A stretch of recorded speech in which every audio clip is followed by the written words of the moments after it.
자, 오늘은 이 본문이 유명한 본문입니다. 이 성전 청결 작업이라고 하기도 하고 성전 정화 작업, 예수님의 성전을 정화하시는 것, 청소하신다 그런 의미입니다.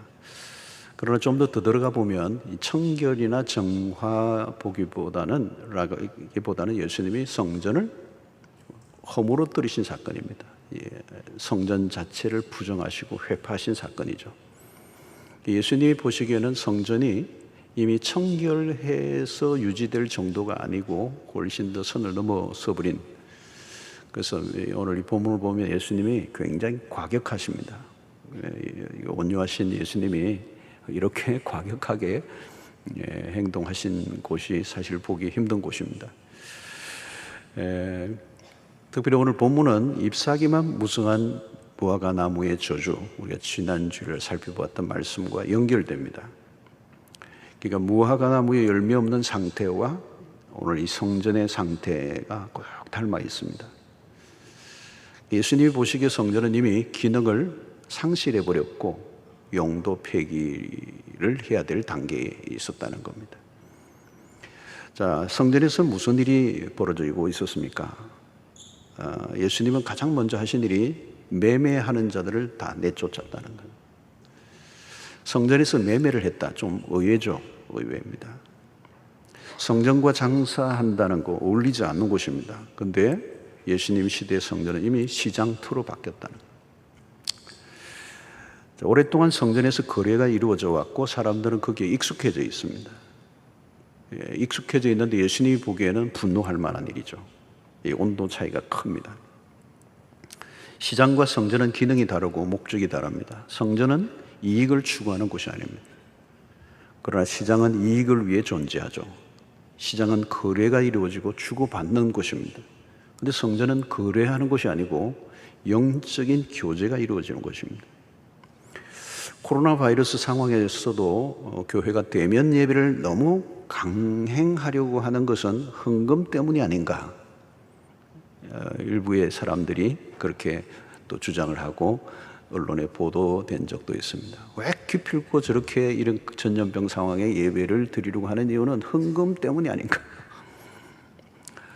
예배하는 곳을 영업하는 시장으로 본 것이죠. 항상 접근 방식이 돈이고 상업적인 세상의 자연스러운 모습이라고 볼 수 있습니다. 그런데 안타깝게도 예수님 당시의 성전은 돈과 깊은 연관성을 가진 곳으로 변해 있었습니다. 예루살렘 성전은 이미 장사터로 변했어요. 물건을 사고 파는 일들이 성행했습니다. 이 성전에는 사람들이 계속 많이 몰리는 곳입니다. 여러분, 사람들이 많이 모이면 자연스럽게 이권이 생길 수 있습니다. 이권. 성전이 처음에부터 이렇게 변질된 것이 아닙니다. 특별히 성전 입구에 돈 바꾸는 자들이 있었는데요. 이 환정상들이다라고 얘기할 수 있습니다.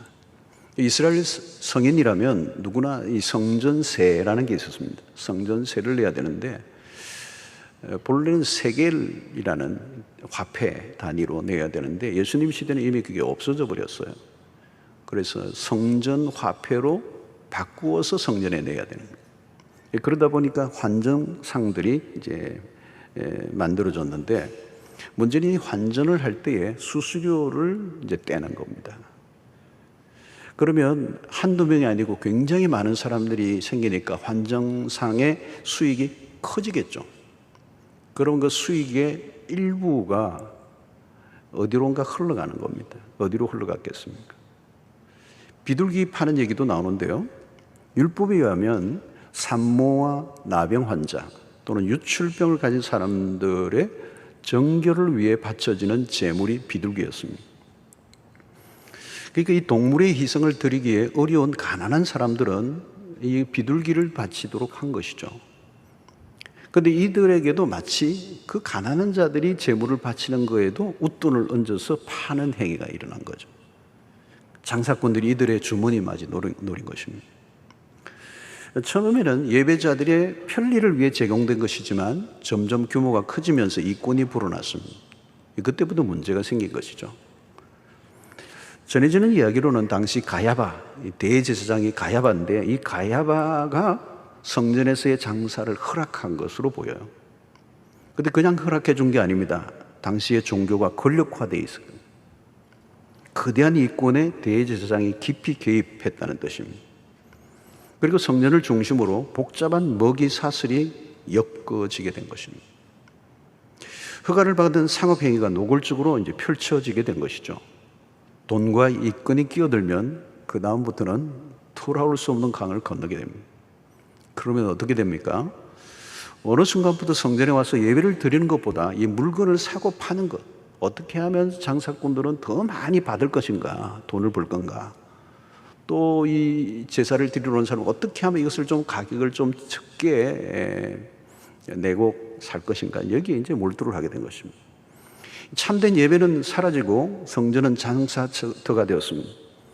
결국은 이 예배가 탐욕의 도구로 바뀐 것입니다. 여러분, 본래 목적을 놓치면 그 다음부터는 변질이 가속화됩니다. 오늘날도 여러분 마찬가지입니다. 우리가 교회를 올 때 가장 중요한 것은 예배입니다. 예배. 왜 교회에 나오느냐? 왜 교회를 다니는 이유가 뭐냐? 목적이 뭐냐? 이걸 늘 상기를 해야 됩니다. 예배다운 예배에 모든 걸 걸어야 되는 것이죠. 예배보다 더 우선되는 것은 없습니다. 그런데 사람이 많이 모이다 보면 이 교회 안에 엉뚱한 생각을 하는 사람들이 또 모일 수 있어요. 사람이 많이 모이면 별별 사람이 다 있습니다. 다양한 이유와 목적을 가지고 오는 거죠. 사람 많은 것을 이용하려는 사람들이 있다는 거예요. 예배를 드리기 위해서 오는 것이 아니라 자신의 어떤 목적을 가지고 교회를 찾는 사람. 우리 교회와 같이 큰 교회는 장사터로 변할 위험성이 늘 있습니다. 사람이 많이 모이니까. 사람이 많이 모인다는 말은 죄성도 함께 서식하고 있다는 얘기입니다. 장사하는 사람의 눈으로 보면 돈 될 것이 눈에 보일 수 있어요. 성도의 교제를 자신의 목적을 이루기 위한 도구로 악용할 수도 있습니다. 교회에서 행사를 할 때마다 물건을 구입한다. 대량으로 구입한다. 이럴 때는 뭔가가 생길 수도 있어요, 유혹이. 또 사업성의 프로젝트들이 여러 가지로 벌어질 때 유혹이 찾아올 수 있습니다. 하나님보다 자기 자신의 유익을 먼저 생각하면 변질의 위험이 있는 것이죠. 나의 만족, 나의 기쁨, 나의 이익을 구하는 쪽으로 인간은 늘 변질될 위험성이 있습니다. 봉사라는 미명하에 개인의 유익이 끼어들 수 있다는 거죠. 여러분, 교회에서 이익을 보려고 하는 어떤 마음이 찾아들면 이제 그때부터 유혹은 시작되는 것입니다. 가끔 이제 이 본문을 가지고 이제 교회 안에서 상업행위를 일치하면 안 된다 이렇게 주장하는 분들이 있습니다. 어떤 교회는 카페 같은 것도 장사로 여기고 반대하기도 합니다. 일리가 있습니다. 문제가 될 소지가 있죠. 그러나 기준은 뭐 장사를 하지 않는다보다 더 중요한 것은 상업적인 핵인가 이익을 추구하는 것인가 하는 거죠. 그 이익이 특정인과 연결되어 있는가 하는 거죠. 그리고 정상적인 방법으로 운영되고 있는가, 그리고 재정은 투명하게 처리되고 있는가, 이런 것들이 중요한 것이죠. 우리 교회도 카페가 있습니다. 그러나 이익을 추구하는 장사를 하는 게 아닙니다. 그리고 어떠한 특정한 수익이 누구에게 연결되어 있지 않습니다. 여러분들이 커피를 한 잔 마시면 담임 목사에게 100원이 간다, 그런 게 전혀 없습니다. 수익금은 모두 장학금으로 사용됩니다. 재정은 철저히 투명하게 보고 처리되고 있습니다. 그럼에도 언제나 불법성이 없는지, 개인의 사리사욕이 끼어들지는 않는지, 운영의 투명성은 확보되어 있는지, 이런 것을 계속 확인해야죠. 중요한 것은 변질입니다. 이 변질의 위험성은 어디에나 있습니다. 그러므로 본래의 의도와 목적을 계속 확인해야 되죠. 그리고 동기의 순수성을 유지해야 되는 것입니다.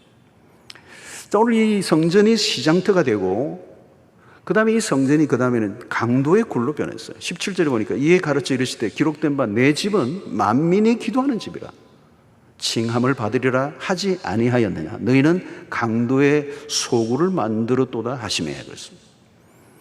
여러분, 성전과 강도의 소굴은 전혀 다른 곳입니다. 그런데 예수님은 성전을 강도의 소굴로 만들었다는 거예요. 왜 강도의 소굴인가? 여러 가지 의미로 생각해 볼 수 있습니다. 하나는 악한 수법으로 사람들의 주머니를 빼앗아간다는 면에서 그들은 모두가 강도들이었습니다. 그들은 어떻게 하면 돈을 더 벌 수 있는가에 몰두를 했습니다. 남의 주머니를 불법적인 방식으로 빼앗는 것이 강도죠. 성전 앞 장사꾼들, 가난한 자들의 그 돈까지 긁어내는 이 장사꾼들도 이 강도들이에요. 그리고 종교 권력자들 역시 돈을 버는 일이라면 무엇이든지 할 준비가 되어 있을 정도로 타락해 있었습니다.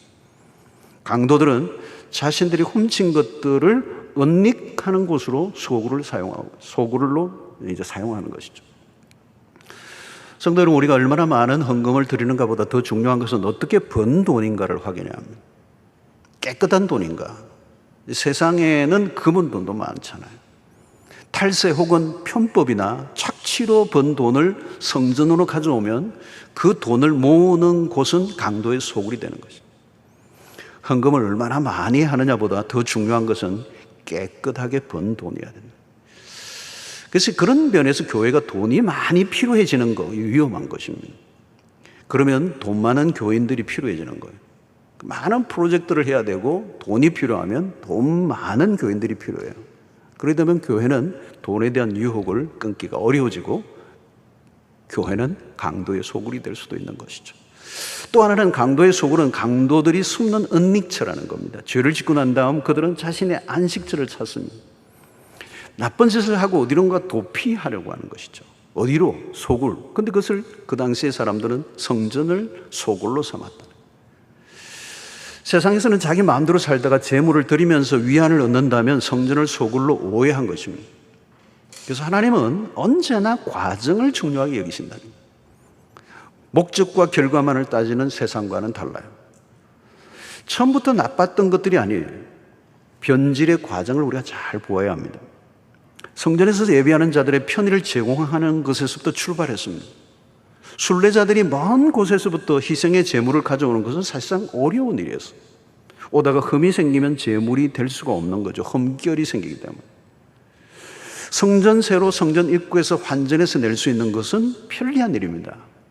편리함 자체가 문제가 되는 것은 아닙니다. 그러나 편리함을 추구하다 보면 찾아오는 유혹이 있어요. 여러분, 그것이 뭐죠? 편리를 계속 추구하면 편의주의가 되는 것이죠. 영적 세계에 편리주의가 들어오면 위험합니다. 제사를 드리는 제물을 드리는 제사에는 이 희생의 원리가 있어야 돼요. 희생의 원리, 값비싼 대가를 지불해야 합니다. 그리고 그것을 위해서 많은 수고와 땀을 흘려야 돼요. 여러분, 우리가 이전에 우리의 믿음의 선배들은 예배를 위해서도 많은 대가를 지불했습니다. 어디에 멀리 갔다가도 주일이 되면 예배를 위해 돌아왔어요. 예배의 자리를 지키기 위해서 희생이 있었습니다. 여러분, 헌금을 드릴 때도 미리 준비를 하고 그냥 주머니에 집어넣고 오지 않았어요. 주일날 일찍 또 일어나 옷을 다려 입고 좋은 옷은 아닐지라도 깨끗이 세탁을 하고 다려 입고 나왔습니다. 정성이 있었어요. 그런 행위를 통해 진심을 표현했어요. 저는 기억이 나요. 헌금도 그냥 내지 않고 모든 그 방향을 다 맞추고 구겨진 것은 다리미로 탁 다리고 말이죠. 이렇게 마음을 표현하는 것이죠.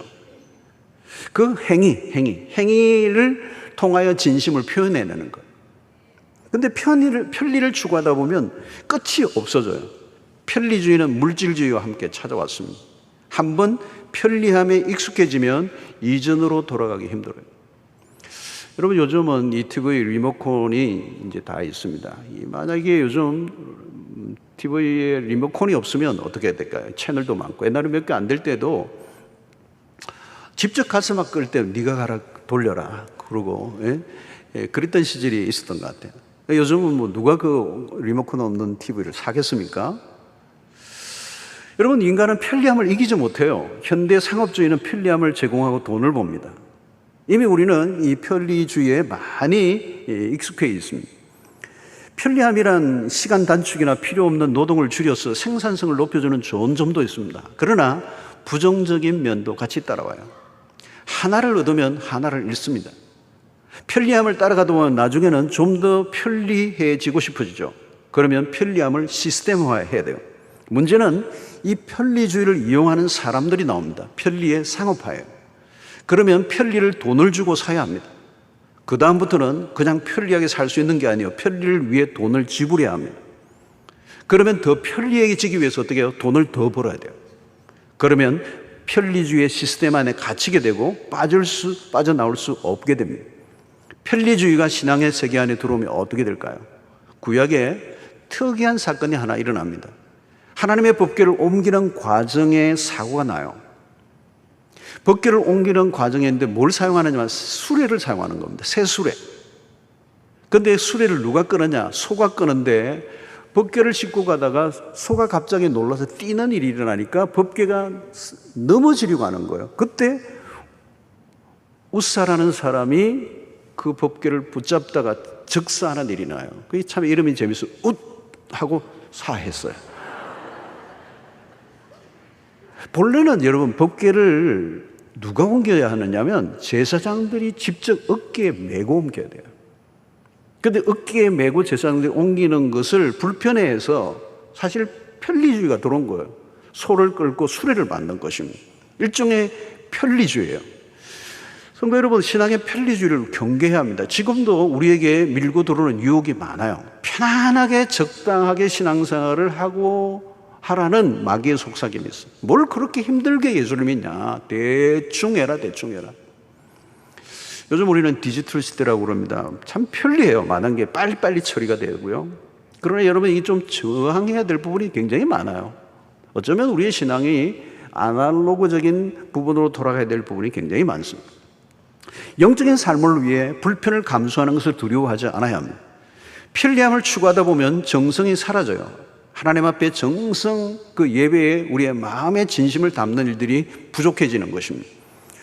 우리 교회 안에 이 금철이 있습니다. 금요철화가 있습니다. 참 많이 모이고요. 요즘도 많이 모이고 정말 뜨겁고 우리 교회가 자랑할 만한 좋은 그런 참 금철입니다. 근데 여러분, 대부분 한국 교회가 이전에는 다 금철을 했습니다. 금요철화를 했어요. 근데 지금은 다 사라졌어요. 뭐 하는 교회가 많지 않습니다. 근데 없어진 가정을 자세히 제가 보니까요, 편리주의예요. 편리주의. 바빠지고 피곤해지는 명목으로 어느 순간부터 금요철화는 옛날에 4시까지 했거든요. 새벽 4시. 제 기억에 나요. 새벽 4시까지 그냥 꼬박 밤을 새워서 금요일마다 철화를 했거든요. 근데 피곤하고 바빠지면서 이 철야 기도를, 심야 기도를 바꿨어요. 조금 늦은 밤에 모여서 기도하고 끝나는 거예요. 근데 이 심야 기도로 바뀌었는데 얼마 안 가서 뭘로 바꿨냐면 저녁 기도회로 바꿨어. 밥 먹고 잠시 모여서 기도하고 그냥 안 할 수는 없으니까. 여러분, 우리 교회는 명절에도 금철을 해요. 공휴일 날 당연히 하죠. 금요일 날 명절에 금요일이 오면 오늘 명절인데 금요철 합니까? 이렇게 묻는 성도가 없습니다. 왜냐? 하니까 우리는 그냥. 상황에 따라 조절하는 것이 아니고 금철이 그냥 우선순위로 잡혀져 있습니다. 상황에 따라 모였다가 안 모였다 하는 것으로는 앞으로 어떻게 될지 몰라요. 상황이나 우리의 편의를 따라가면 없어지게 되어 있습니다. 무엇이든지 여러분 없어지는 것은 간단합니다. 그러나 다시 시작하는 건 어려워요. 지금 한국교회 안에서도 새벽 기도도 점점 없어져 가고 있습니다. 놀라운 일이에요, 여러분. 바쁘고 힘든 현대인들에게 새벽 기도는 불필요해 보이는 것입니다. 편리를 추구하다 보면 상황과 타협하게 되고 타협을 반복하다 보면 변질이 일어납니다. 신앙은 불편함을 감수해야 될 때가 많습니다. 요즘 우리가 경계해야 할 것 중에 하나는 온라인 예배입니다. 온라인 예배는 전염병이라는 특수한 상황 속에서 주어진 일시적인 방편입니다. 여기에 편의주의가 끼어들면 위험해지는 거예요. 온라인 예배를 드리다 보면 사실 편리해요. 뭐 의외로 좋다고 하는 분들이 계세요. 와, 이 온라인 진짜 좋다. 오고 가는 불편도 없고 주차 걱정도 하지도 않아도 되고 가족끼리 차분하게 예배를 드리는데 거실이 마치 은혜홀이 된 것 같아. 너무 좋다. 그러나 여러분, 여기에 익숙해지면 전염병 상황과 상관없이 아예 공동체 예배에 안 나오는 분들이 생겨요. 직분자인데도 그런 분들이 계세요. 개인적인 상황이 다 다르겠지만 문제가 있는 것은 분명합니다. 온라인 예배로 처음 드릴 때는 아주 정장도 하고 정한 시간에 시간을 다 해서 가족들이 대여를 갖추고 아주 그렇게 제대로 했대요. 근데 세월이 흐르면서 점점 자세가 흐트러지더라는 거예요. 그리고 예배를 드리다가 또 주방에 또 불 끄고 하고, 또 나중에는 좀 집에서 하는데도 지각하고 중간에 들어왔다가 이게 어려워지는 거예요. 생각만큼 정성껏 예배를 드리지 않더라는 겁니다. 여러분, 주일날 드리는 공동체적 예배는 참 중요합니다. 흩어지는 것을 강조하는 사람들도 있습니다. 코로나19는 우리로 흩어지라고 하나님이 대포를 쏘신 것이다, 이렇게 설교하신 분도 계세요. 어떤 의도로 말씀하신 건지 이해는 되지만 자칫하면 오해의 소지가 있는 말씀이에요. 흩어지기 전에 먼저 모여야 합니다. 교회라는 말 자체가 뭐예요, 여러분? 모임을 가면 교회, 모일 회자입니다.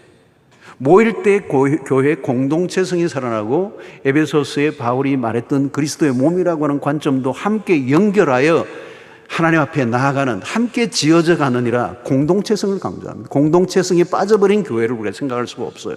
모여 함께 하나님 앞으로 나아가는 공동체적 예배를 포기할 수는 없는 거예요. 때로는 우리가 예배를 드리기 위해서 생명을 드리기까지 바치기도 했습니다. 교회는 모여야 하는 것입니다. 또 하나는 온라인 헌금입니다. 전염병 상황에서 만들어진 것이지만 현대인들의 편리주의와 만남, 이것도 위험한 부분이 있습니다. 정성을 다해 드리는 우리의 마음이 잘 표현되고 있는가 하는 거죠. 여러분, 카드나 온라인으로 돈을 사용할 때 매우 편리하잖아요, 여러분. 요즘 우리가 현금을 만지지를 않아요. 이 헌금을 드리는 행위 자체가 예전에 중요한 요소예요.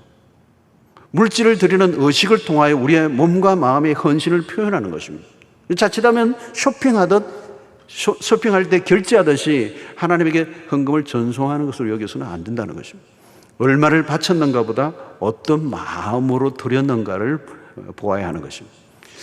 항상 그렇습니다. 여러분, 목적을 위해 과정이 중요합니다. 예수님이 당시 성전의 의식은 형식화되었고, 제물을 바치기만 하면 죄 용서를 입는 것처럼 단순 논리화 시켜버렸습니다. 제물을 어떤 과정을 통해서 바치는가는 따지지 않았다는 거예요. 하나님에게 온전한 제사를 드리러 가면 성전 입구에서부터 정상적인 과정을 거쳐야 마땅했습니다. 그러나 그 시대에 이미 그들은 성전 입구에서부터 그들은 범죄를 범하고 그 제물만 하나님 앞에 드려짐으로 자들이 죄를 용서받고자 하는 이율배반적인 모습을 보였습니다. 오늘날도 마찬가지입니다. 주일 예배에 참여하는 것만으로 충분한가? 여러 예배를 드리는 과정도 하나님이 받으신다. 주일 예배를 위하여 주중의 삶도 예배의 과정이라는 거예요. 불법과 편법으로 가득한 제물은 제단에 올려놓을 수는 있어도 하나님은 받지 않으신다는 것. 하나님은 제물의 분량 혹은 횟수보다 더 중요하게 여기는 것은 제물을 드리는 자의 마음입니다. 사람의 마음이 더러워져 있으면 그 제물도 이미 더러워졌다고 보는 것입니다. 헌금을 내기 전에 자신을 한 번 더 돌아봐야 돼요. 정직하게 벌었는가? 믿음으로 드리고 있는가? 정성이 담겨 있는가? 헌금인가 아니면 뇌물인가? 확인해 보아야 하는 것입니다. 자, 근데 무서운 것은, 또 다른 무서운 것은 오늘 이 본문 속에서 예수님이 경노하신 것은 만몬이에요. 성전 앞에서 거래가 이루어지는 이유는 다 돈 때문이었습니다. 동전을 바꾸고 제물에 드릴 양들을 사는 가운데 이권이 생겼습니다. 예수님 보시기에는 이미 돈의 힘이 성전을 지배하고 있었습니다. 성전은 하나님을 섬기는 곳이에요. 그런데 예수님이 보신 성전 안에는 하나님이 계시지 않았습니다. 하나님과 제물을 겸하여 섬길 수 없다고 하셨습니다. 제사장들이나 이 장사꾼들은 하나님에 대한 관심보다 제물에 쓰여질 짐승들이 많아질수록 자신들에게 주어질 이윤에 더 관심을 가졌습니다. 성전의 바깥들에는 아무나 제물을 팔 수도 없었습니다. 제사장의 묵인과 인가를 받아야 팔 수가 있었어요. 성전에 들어올 수 있는 제물은 대제사장의 관인이 찍힌 것만 통과되도록 했습니다. 편법이 난무했죠. 제사장의 웃돈을 얹어주면 그 다음에는 그 사람은 자기만의 자리를 확보합니다. 소위 말하면 자리세가 생기고 텃세를 부리게 된 것입니다. 이렇게 만몬신이 무서운 것은 돈은 쉽게 인간의 마음을 빼앗아가기 때문에 한순간에 우리의 마음의 중심의 자리를 잡는 위력이 이 돈의 힘이에요. 돈에 관심을 가지기 시작해 보십시오. 금방 훅 빨려 들어갑니다. 돈이 많아질수록 하나님 생각은 현저하게 줄어들게 되어 있습니다. 돈의 힘이 왜 강력한 요역인가? 하나님은 현재보다 미래에 대한 보장을 약속하시는 것에 반해 돈은 지금 현재의 풍요를 보장해 줍니다. 사람들은 미래의 100억보다 당장 손에 쥐어주는 1억에 더 열광합니다. 돈은 조금씩 신앙의 영역을 허물어뜨립니다. 결국 편의주의와 배검주의는 성전을 급속하게 변질시키고 말았고, 예수님이 보시기에 이미 그 성전은 성전이 아니었습니다. 자, 주님은 이 성전을 무엇이라고 얘기하셨습니까? 기도의 집이라고 말씀하셨습니다. 우리 앞부분에서 살펴보았지만 17절 다시 보면, 이에 가르쳐 이르시되 기록된 바 내 집은 만민이 기도하는 집이라. 이사야의 말씀을 인용하셨어요. 여러분, 이것이 목적을 다시 확인시켜 주는 거예요. 왜 존재하는가? 왜? 성전이 이렇게 무너지게 된 것은 백성들의 편리주의, 제사장 그룹들의 기득권, 장사꾼들의 상업주의가 혼합된 작품이었어요. 인간의 수단과 방법을 동원함으로 하나님의 목적을 망가뜨렸습니다. 그래서 주님이 다시 내 집은 내 집이라고 그랬어요. 주님이 교회를 내 교회라고 하신 것 같아요. 성전의 주인은 하나님이십니다. 내 집은 기도하는 집이다. 이 말은 다르게 표현하면 기도하도록 구별된 곳이라는 거예요. 다른 목적이 끼어들면 불결해진다는 거예요. 성전에서는 장사꾼들의 소리가 들리면 안 되고 기도 소리가 들려야 한다는 거예요. 교회에서 돈 얘기를 많이 하면 안 돼요. 거래를 하면 안 된다는 거예요. 속된 얘기를 하지 말라는 거예요. 거룩한 이야기들이 오고 가야 하는 것입니다. 세상의 잡다한 이야기를 교회까지 와서 할 이유가 없습니다. 예수님이 가르쳐 주신 기도를 보십시오. 기도가 앞부분은 다 하늘을 향하게 돼 있어요. 그 우선 중심을 잡아주는 그런 기도의 패턴이죠. 인간의 소원은 쉽게 거룩된 욕망으로 발전되기 때문에 그 돈에, 세상에, 세속적인 것에 끌려가지 않도록 먼저 하늘을 바라보라. 하늘에 관련된 기도를 주님이 기도를 통해 가르쳐 주셨습니다. 자, 오늘 우리는 하나를 분명히 선택해야 합니다. 모든 걸 다 만족시킬 수가 없어요. 하나님을 향할 것인가, 인간의 욕망을 향할 것인가, 우리의 자아를 만족시킬 것인가, 아니면 하나님을 만족하게 할 것인가. 자, 우리가 교회를 다니는 동안에 늘 점검해 보아야 할 것입니다. 나의 유익이 우선이 되어서는 안 된다는 거예요. 교회를 하다가 여러분 개인적으로 손해보는 일이 있습니까? 재정적인 손실이 생긴 적이 있습니까? 그거 괜찮은 거예요. 그거 자연스러운 거예요. 내가 무엇을 얻고자 하면 당장 시험에 들게 되어 있습니다. 동기를 물어봐야 합니다. 하나님을 위한 것인가를 묻고 또 물어봐야 합니다. 당시 제사장들이나 백성들은 자신들에게 문제가 있다고 전혀 생각하지 못했어요. 성전 회파에 대한 예수님의 말씀은 당시 종교 지도자들이 거대한 파장을 일으켰습니다. 예수님의 십자가로 가는 길에 이제 이 사건이야말로 그냥 기름에 불을 지른 것입니다.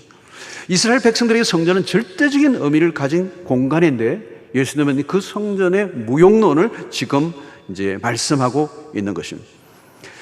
주님은 그 성전에 무너질 것을 선포하셨는데 누가복음 21장 5절로 6절에 보면 이렇게 말씀하세요.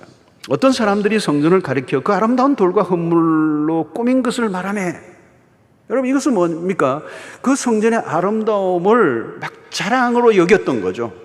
그죠? 그 성전을 가리켜 그 아름다운 돌과 흙물을 꾸민 것을 말할 때 예수께서 이렇게 말씀하십니다. 너희 보는 이것들이 날이 이르면 돌 하나도 돌 위에 남지 않고 다 무너지려니까.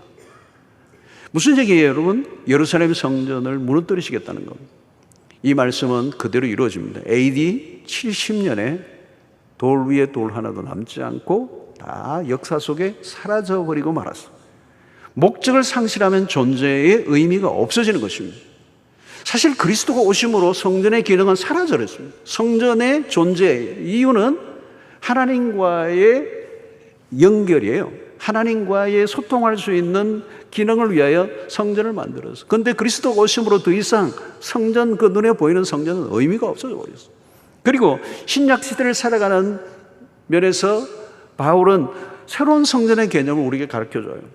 고린도전서 6장 19절에 보면 너희 몸은 너희가 하나님께로부터 받은 바 너희 가운데 계신 성령의 절인 줄을 알지 못하느냐. 너희는 너희 자신의 것이 아니니라. 이게 무슨 얘기합니까? 너희가 성령의 전이라는 거예요. 너희가 곧 성전이다, 성전이다. 새로운 개념을 우리에게 가르쳐주고 있습니다. 내가 곧 성령에 거하시는 성전이 됐다는 거예요. 엄청난 얘기죠. 엄청난 얘기. 성령이 우리 안에 거하시기 때문에 이제는 다른 곳의 성전이 아니라 내가 성전이라는 거예요. 사랑하는 성도 여러분, 오늘 우리 모두가 성전이 되었어요. 더 이상 내가 나를 위해 살 수가 없습니다. 나의 행복을 취하고 나의 욕망을 따라 살 수가 없게 된 거예요. 성전에 있어 가장 중요한 것은 무엇입니까? 성전에 가장 중요한 것은 하나님이 계셔야 하는 거예요. 하나님이 계시지 않는 성전은 의미가 없습니다. 우리가 성전이라는 말은 성령이 내 안에 거하신다는 거예요. 하나님의 임재를 어떤 예배의 특정한 시간만 경험하는 것이 아니라 우리는 언제든지 내 안에 계신 성령과 함께함으로 임재를 언제든지 경험할 수 있는 그런 축복을 우리가 누리게 된 것입니다. 이것은 다른 곳에서 예배가 일어나는 것이 아니라 예배가 내 안에서 일어나야 되는 거죠. 중요한 것은 우리가 주님이 거하실 만한 곳이 되어야 한다는 거예요. 우리의 마음의 상태가 매우 중요한 것입니다. 내 마음에 무엇이 자리를 차지하고 있는가? 그리스도는 우리 안에서 예배를 지금도 받고 싶어 하십니다. 다른 곳이 아니에요. 우리 안에서 받고 싶어 하시는 것이죠. 성전을 둘러보셨던 주님이 오늘 성전된 우리 한 사람 한 사람을 둘러보신다면 무엇이라고 하실까요? 혹시 채찍을 드시지는 않을까요? 내 안에서 그리스도가 온전히 예배를 받으실 수 있는가? 여러분, 우리는 늘 변질을 경계해야 합니다.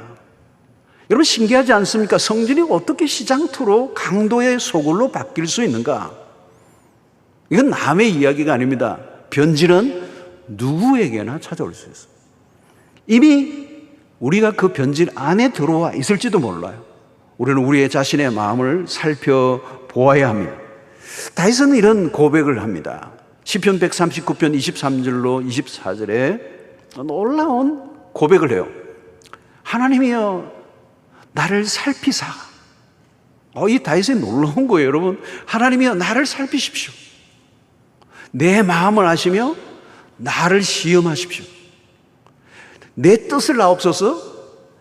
내게 무슨 악한 행위가 있나 보시고 나를 영원한 길로 인도하소서. 대단한 기도입니다. 다윗의 영성을 보여줘요. 우리의 마음에 우리 어두울 때는 잘 몰라요. 그런데 여러분, 스포트라이트를 딱 비추면 무슨 일이 날까요?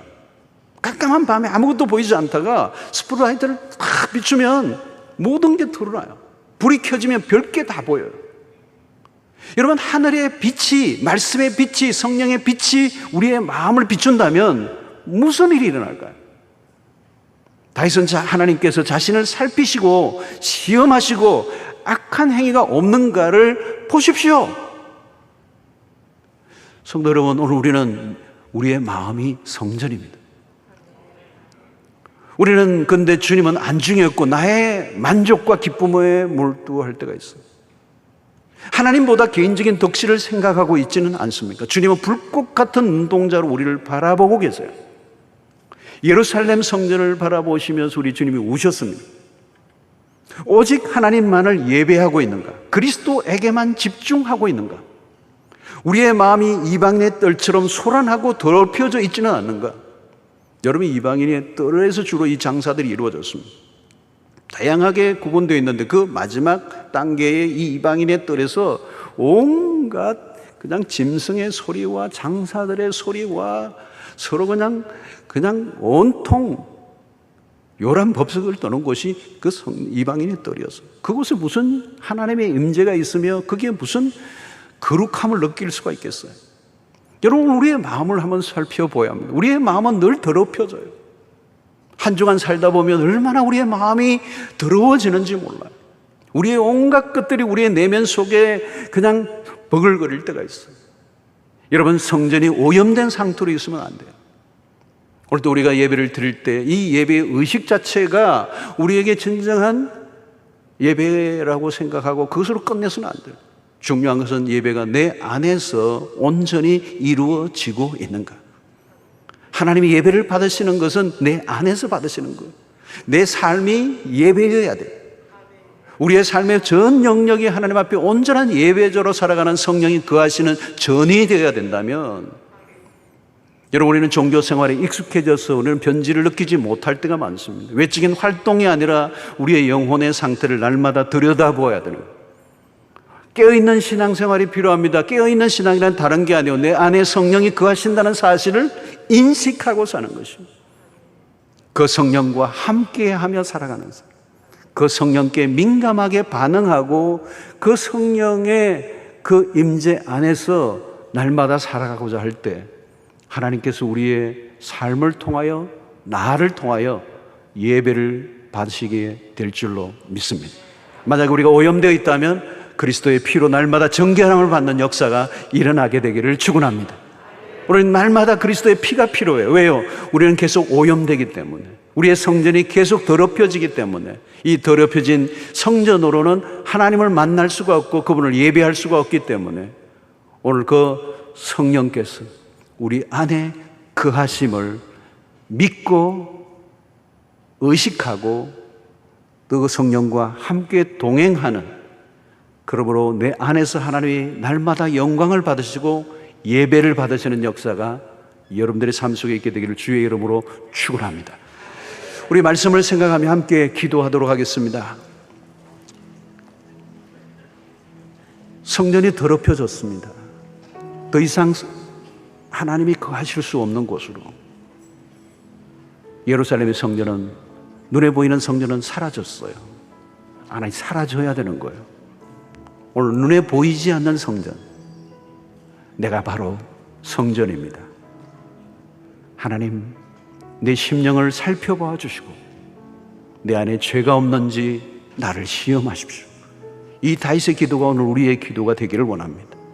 형식적인 예배를 아무리 드려도 의미가 없어요. 우리 안에서 진정한 예배가 일어나야 합니다.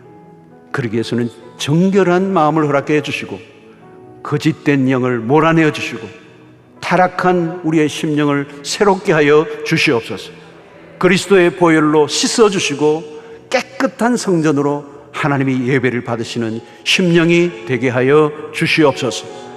형식적인 예배의 반복, 그리고 끊임없이 나의 만족과 기쁨을 추구하는 감각적인 예배, 그것은 타락한 예배요, 하나님이 받으시지 않습니다. 우리 예배의 중심에는 오직 그리스도가 임재하셔야 될 줄로 믿습니다.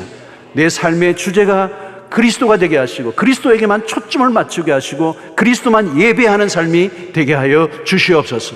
우리 함께 기도하며 나아가도록 하겠습니다. 하나님 아버지, 오늘 시간에 저희들이 예배자로 온전히 새겨지기를 원합니다. 우리의 심령에 하나님, 세상에 세속된 것들로 날마다 오염되어져 하나님을 온전히 만날 수 없을 때가 얼마나 많은지요. 우리의 속사람을 새롭게 하여 주시기를 원합니다. 그리스도의 피로 우리를 정결케 하여 주시기를 원합니다. 온전한 성전으로 세워지기를 원합니다. 이방인의 뜰처럼 내 심령이 하나님 더럽혀지지 않게 하시고 소란해지지 않게 하여 주시고 하나님 앞에 온전한 성전으로 세워져 주를 예배하며 믿음으로 살아가는 저희들이 될 수 있도록 인도하여 주시옵소서.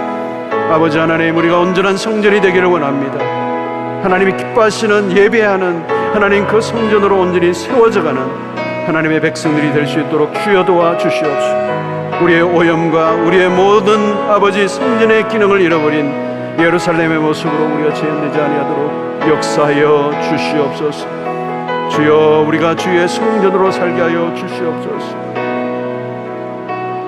아버지 감사합니다. 주 도와주시옵소서. 하나님 아버지, 우리도 모르게 변질되어져가는 연약함을 불쌍히 여겨주시고 죄로 오염된 우리의 심령을 그리스도의 보혈로 깨끗하게 하여 주셔서 온전한 성전으로 살아가게 하여 주시옵소서. 하나님의 예배를 받으실 만한 거룩한 예배자로 살게 하여 주시옵시고 그리스도에게 초점을 맞추며 그리스도만을 존귀케 하는 일에 우리의 삶을 올려드리게 하시고 원래는 거짓된 나만을 위한 나의 기쁨과 나의 이익을 추구하는 만몬주의와 편의주의에서 그 모든 유혹에서 우리를 자유케 하여 주셔서 하나님 온전한 예배자로 살아갈 수 있도록 인도하여 주시옵소서. 참된 예배를 드릴 때 하나님 우리를 승리케 하실 줄로 믿습니다. 이 세상을 능히 이기는 주의 백성들이 되게 하여 주시옵소서. 예수님의 이름으로 기도하옵나이다. 아멘.